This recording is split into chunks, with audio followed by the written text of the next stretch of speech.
La communauté de communes et évidemment le SICTOM ont un rôle majeur, mais pas exclusif. C'est une opération qui ne peut se mener qu'en partenariat avec l'ADEME et également avec Béarn Initiative Environnement, mais pas seulement. Il y a bien sûr toute une agrégation de petites associations. Ce sont des associations qui jouent un rôle très important dans la réduction des déchets. Alors Béarn Initiative Environnement est une association d'éducation à l'environnement. Nous, on assure du coup la coordination de l'événement. Donc on a travaillé sur la mise en relation avec les différents partenaires, les différents acteurs du territoire, l'organisation du coup des temps de réunion pour co-construire ensemble du coup ces temps-là, que chacun puisse aussi également mettre de ses compétences, de sa patte, de ses idées, de ses envies. Je suis maraîchère en agriculture biologique sur Esquioul. Et je suis également intervenante pour des structures locales d'éducation à l'environnement. On propose des petits ateliers plutôt ludiques où on fait de l'art avec de la récup, on utilise des bouchons plastiques. Là, dernièrement, on a fait des mangeoires à oiseaux avec des tétrapaks et des boîtes de conserve. Mon activité, je l'ai vraiment pensée avec un fond de sensibilisation. De sensibiliser au fait qu'un déchet peut avoir une deuxième vie. L'idée, c'est aussi de montrer aux gens qui sont peut-être moins convaincus ou qui sont un petit peu éloignés de ces sujets-là qu'il y a des alternatives qui existent. On a différents ateliers proposés aux adultes et aux familles, dont un qui s'appelle « Faire soi-même ». On apprend à faire son liquide vaisselle, ses cosmétiques solides. On a aussi un atelier couture qui vient de démarrer, animé par une bénévole, Marie-Joëlle Nogues, qui, elle, a eu le souci d'éviter les déchets textiles. J'ai créé les ateliers Bulle et Baume dans l'esprit d'allier ce que j'ai appris en naturopathie et de fabriquer aussi quelque chose, en étant très fortement attachée au fait de réduire le plus possible mes déchets, d'utiliser le plus possible des produits locaux. On s'est mis en collectif pour essayer de trouver ensemble des solutions. On échange des idées, on essaie de sensibiliser un maximum de public, montrer déjà que le zéro déchet ça existe, que c'est pas une lubie d'écolo et on montre les solutions. Le pavé dans la poêle aujourd'hui propose des ateliers formation pour les particuliers, pour les professionnels de la cuisine. On récupère donc des denrées fruits et légumes qui sont en fin de vie, on les réutilise sur des activités cuisine ou lors de préparation de plats pour des événements, pour lutter contre l'isolement, faire du partage de connaissances, pour créer du lien social.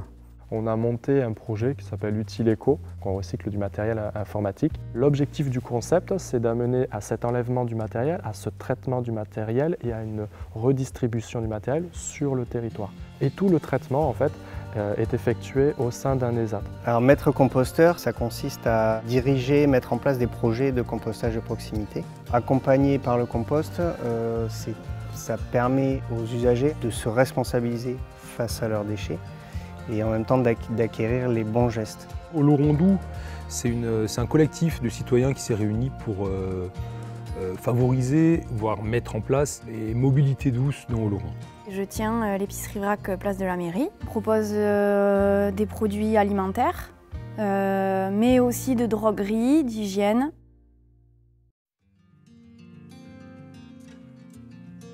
Pour une simple et bonne raison, c'est que notre poubelle déborde, qu'on ne sait plus quoi en faire et qu'à ce jour, du coup, on a recyclé des éléments, mais la première chose à réfléchir, c'est déjà quand j'achète un produit, est-ce qu'il ne va pas générer des déchets et si oui, est-ce que je ne peux pas m'en passer?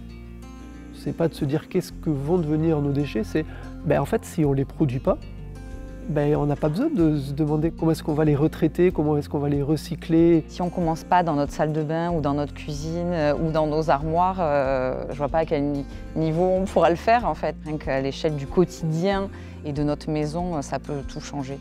Déjà la démarche de me dire de quoi j'ai besoin et de quoi j'ai pas besoin, parce qu'en fait il y a des trucs, en fait je peux m'en passer clairement. Ça peut être à peu près dans les mêmes prix, ça peut être à peu près dans les mêmes fonctionnalités et avoir la même praticité. Faire des choses sans trop changer ses habitudes, mais d'avoir une consommation un peu plus durable quand même. Le gaspillage, ça représente un tiers de la production en France. C'est une pression sur les écosystèmes. Avec des déchets, on peut nourrir énormément de personnes. C'est sûr qu'un vélo est un peu moins encombrant qu'une voiture. Donc quelqu'un qui jette une voiture n'a pas le même impact sur la planète que quelqu'un qui jette un vélo. C'est pas un retour à l'âge de pierre, c'est pas voilà, un retour en arrière, mais c'est une nouvelle façon de fonctionner, une nouvelle façon de produire qui est plus durable et plus respectueuse de l'environnement.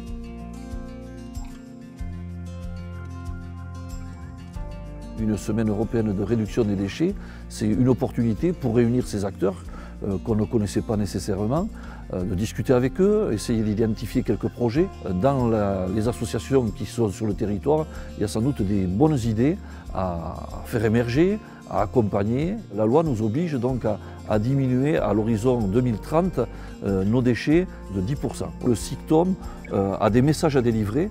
Et bien sûr, ces messages n'obtiendront une résonance dans la population que s'il y a des ambassadeurs, que s'il y a toutes ces associations, que s'il y a toutes ces personnes sensibilisées qui vont nous aider à obtenir ces résultats. On a vraiment envie, du coup, dans les années à venir, que chacun puisse s'impliquer et arrive à prendre aussi une place dans la structure de cette construction de SERD et qu'on puisse arriver à créer un vrai collectif qui arrive à fonctionner ensemble et à développer des initiatives, des idées, que d'année en année on bâtisse et qu'on construise du coup un petit peu les actions en lien avec les déchets sur le territoire. On a tous un rôle à jouer réellement. Le fait que BIE arrive à fédérer sur cette semaine-là plusieurs acteurs, déjà ça permet de l'interaction entre différents domaines. C'est un partage de valeurs communes aussi, donc ça a ce côté rassurant de se dire on n'est pas seul dans son coin à penser ça.